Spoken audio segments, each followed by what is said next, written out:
आज जनरल बिपिन रावत को पूरा देश नम आंखों से विदाई दे रहा है। बातचीत हम कर रहे हैं, याद उन्हें कर रहे हैं और इसी के साथ सेना को लेकर उनकी क्या सोच थी।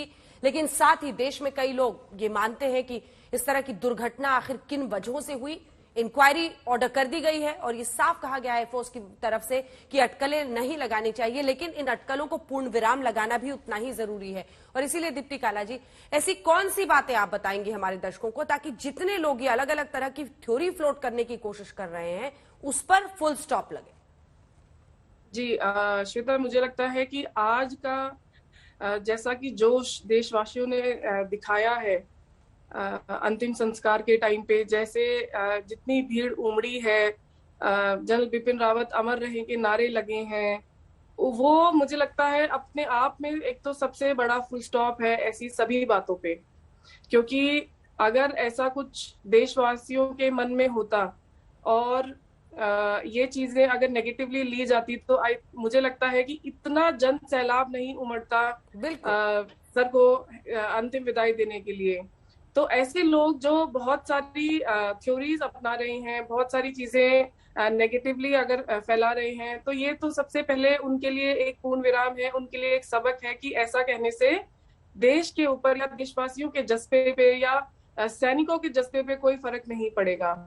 दूसरी बात यह है कि जो भी जानकारी है एक जहाज से लेकर, क्योंकि जहाज एक बहुत ही कॉम्प्लेक्स मशीन है, ऐसा नहीं है, एक कार नहीं है जिसकी सारी इंफॉर्मेशन आपको यूट्यूब पे या गूगल पे मिल जाएगी, या स्कूटर नहीं है। तो ये इस पे स्पेशली आपको ट्रेन होना पड़ता है, टेक्निकल ऑफिसर्स ट्रेन होते हैं, फ्लायर्स उस पे ट्रेन होते हैं। तो ये बहुत ही कॉम्प्लेक्स मशीन है और ऐसी मशीन में हमें नहीं पता अभी कि फॉल्ट आया है या वेदर खराब था उसकी वजह से हुआ है, ये अभी कहना बहुत मुश्किल है। लेकिन कुछ भी नेगेटिव कहना बिल्कुल ही गलत होगा। और ये आज आपके चैनल के थ्रू ऐसा जो भी सोच रहा है उसको मैं ये बताना चाहती हूँ कि अपनी सोच को पूर्ण विराम दे, क्योंकि जो भी रिजल्ट होगा वो आई एम श्योर कि ऐसा होगा जो जस्टिफाई करेगा इस चीज को कि ये चीजें कई बार चीजें हाथ या कंट्रोल से बिल्कुल ही बाहर हो जाती हैं। क्योंकि जब सीनियर ऑफिसर्स उस जहाज में थे, सीनियर, मैंने जैसे पहले भी बताया कि जहां जहां से उस जहाज का कोई भी नियंत्रण था, ग्राउंड ड्यूटी से लेके एटीसी से लेके फ्लाइंग से लेके सब एक्सपीरियंस्ड थे। और जैसा कि सर ने भी बताया कि फ्लाइट कंट्रोलर, फ्लाइट नेविगेटर, सब लोग ही एक्सपीरियंस थे। तो इसमें किसी गलती की गुंजाइश होना तो बहुत ही ज्यादा मुश्किल है, बहुत ही ज्यादा मुश्किल है। लेकिन ये समझ लें हम कि घर में भी अगर हम कोई मशीन का इस्तेमाल करते हैं तो कई बार अनएक्सपेक्टेडली चीजें खराब हो जाती हैं।